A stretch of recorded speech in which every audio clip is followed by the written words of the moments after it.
होंगे। बचपन में ही देश की आजादी की लड़ाई में कूद पड़ी। इस दौरान बालपन में ही जब देश की आजादी के इस लड़ाई के अभियान के साथ वंदे मातरम गाते हुए ब्रिटिश हुकूमत के खिलाफ नारेबाजी कर रही थी, तो मात्र 8 वर्ष की उम्र में ही उनकी पिटाई हुई थी।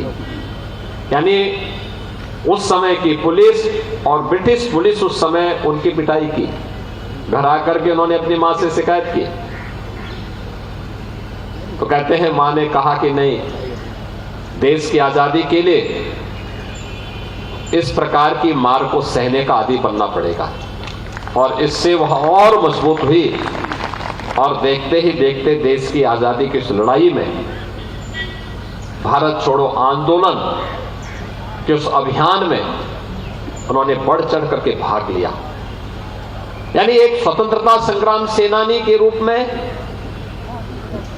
एक समाज सेवी के रूप में और एक संवेदनशील जनप्रतिनिधि के रूप में व्यक्तित्व के ये 3 महान गुण स्वर्गीय कमला बहुगुणा जी के अंदर हम सबको देखने को मिलता है। मैं जब 2019 में प्रयागराज कुंभ के दौरान यहां पर आया था, तब मुझे एक शिविर में जाने का अवसर प्राप्त हुआ था और वह यात्रियों की सुविधा के लिए था, श्रद्धालुओं की सुविधा के लिए था। मुझे उस समय बताया गया कि यह जो शिविर है, इस शिविर की शुरुआत 1954 से श्रीमती कमला बहुगुणा जी ने किया था। और याद करिए, 54, आज से 70 वर्ष पहले देश और दुनिया से आने वाले श्रद्धालु जनों की सुविधा के लिए हमें कुछ करना है, यह एक कल्पना हो सकती थी। अक्सर होता है, राजनेता वही करता है जहां उसको वोट बैंक की लालच होती, लेकिन नहीं, मेरी सिटी का गौरव बढ़े, मेरे शहर के बारे में, मेरे इस महा पर्व के आयोजन के बारे में देश और दुनिया उंगली न उठाने पाए। इसलिए मेरा यह दायित्व बनता है कि आने वाले श्रद्धालु को जितना भी हम सहयोग अपने स्तर पर कर सकते हैं वह सहयोग करेंगे। और वह 1954 से वह शिविर आगे बढ़ रहा है और आज भी उस शिविर का आयोजन प्रयागराज में प्रोफेसर रीता बहुगुणा जोशी जी के द्वारा अपनी मां की उस परंपरा को अनवरत रूप से आगे बढ़ाने का काम किया जा रहा है। ये हमारा सौभाग्य है कि पूर्व मुख्यमंत्री स्वर्गीय हेमवती नंदन बहुगुणा जी का जन्म उत्तराखंड के उसी जनपद में हुआ जिस जनपद में मेरा भी जन्म हुआ। अब याद करिए,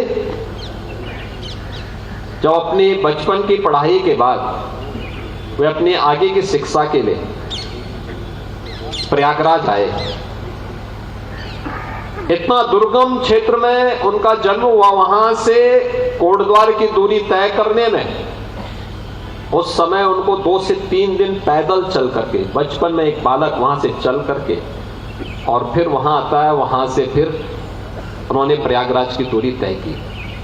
और प्रयागराज की दूरी तय करते हुए प्रयागराज में न केवल उच्च शिक्षा अर्जित की, बल्कि देश की आजादी के आंदोलन में बढ़ चढ़ करके भाग लेकर के न केवल आजादी, देश को आजाद कराने के उस जज्बे के साथ 1942 में जेल की यातना को झेलते हुए भी वे इस आंदोलन का हिस्सा बने थे, बल्कि उसके उपरांत स्वतंत्र भारत में भारत की व्यवस्था का संचालन कैसे होना चाहिए, यह भी उनकी दृढ़ता में, लोकतंत्र की रक्षा के लिए हमें क्या कुछ करना है, कौन नहीं जानता है इस बारे में।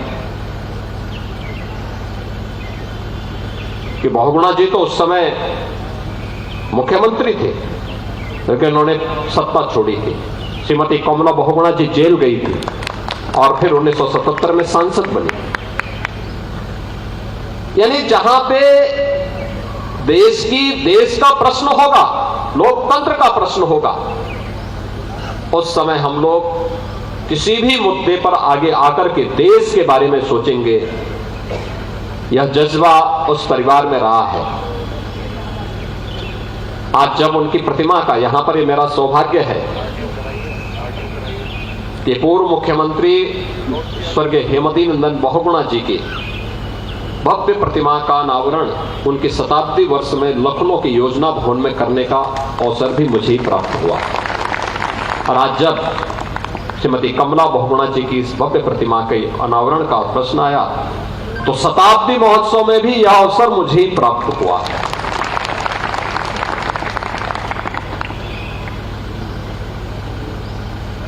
आज जो कुछ भी हम लोग देख रहे हैं,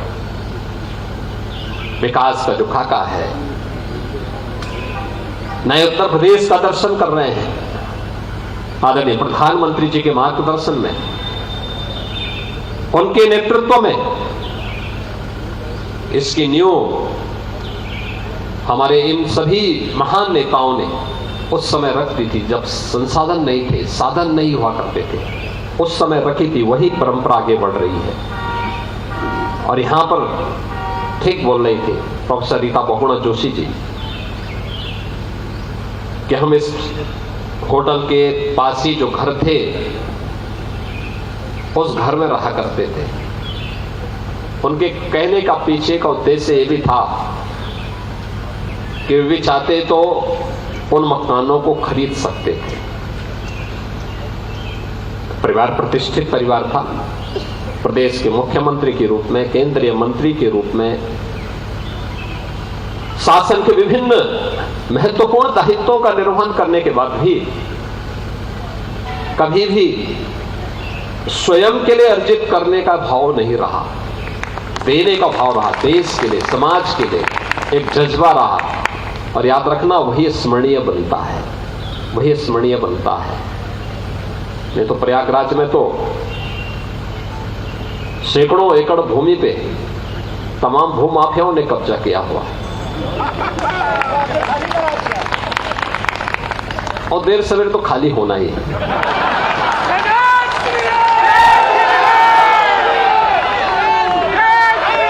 लेकिन ये भाव अगर हर नागरिक के मन में आ जाए कि नहीं, मुझे देश के बारे में सोचना है, तो बहनों और भाइयों, मैं इस बारे में आपको कह सकता हूं कि प्रयागराज आज जैसे दुनिया के अंदर गूंज रहा है। जब बहुगुणा जी विदेश में थे, वे आए यहां पर विशेष रूप से अपनी माता जी की मूर्ति के अनावरण के कार्यक्रम में। उन्होंने बताया दुनिया क्या सोच रही है।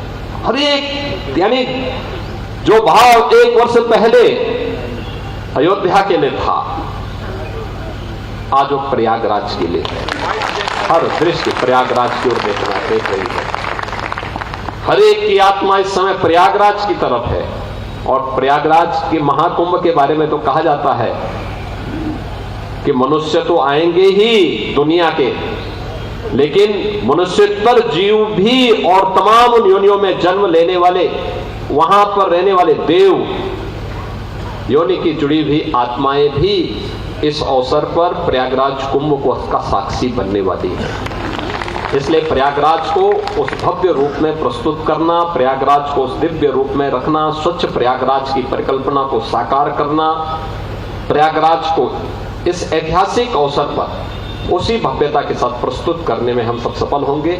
मैं एक बार फिर से यहां पर उत्तराखंड से आए हुए पूर्व सीएम श्री विजय बहुगुणा जी का, उनके परिवार के सभी सदस्यों का, बहुगुणा परिवार का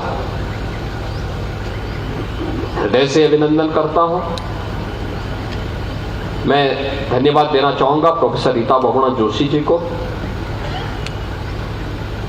जिन्होंने अपने माता और अपने पिता दोनों की स्मृतियों को बनाए रखने के लिए वे निरंतर प्रयास करते रहे और उनके पथ का अनुसरण करके उन्होंने कार्य किया है। आज वह चीज यहाँ पर जब भी कोई देखेगा जाएगा अवश्य उनकी सेवाओं का स्मरण वह जरूर कर पाएगा। याद रखना, समाज वही आगे बढ़ता है जो अपने पूर्वजों का स्मरण करता है, उनके प्रति कृतज्ञता ज्ञापित करता है। यह अवसर हमारे लिए कृतज्ञता ज्ञापित करने का अवसर है, जिन्होंने देश की आज़ादी के लिए एक समाज सेवी के रूप में, एक संवेदनशील जनप्रतिनिधि के रूप में जो सेवाएं समाज के लिए दी हैं, उसके प्रति कृतज्ञता ज्ञापित करने का एक अवसर भी यहाँ पर है। मुझे पूरा विश्वास है कि हमारा प्रयागराज उन भावनाओं का प्रतिनिधित्व सदैव करेगा।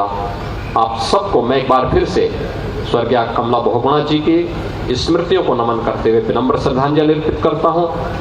महाकुंभ की आप सबको शुभकामनाएं देता हूँ। धन्यवाद। जय हिंद। मुख्यमंत्री योगी आदित्यनाथ को सुन रहे थे आप। स्वर्गीय कमला बहुगुणा की प्रतिमा का अनावरण करते हुए यहाँ उनको श्रद्धांजलि अर्पित की है। उनके योगदान को उन्होंने याद किया और बताया कि किस तरीके से वो उत्तराखंड की दुर्गम क्षेत्र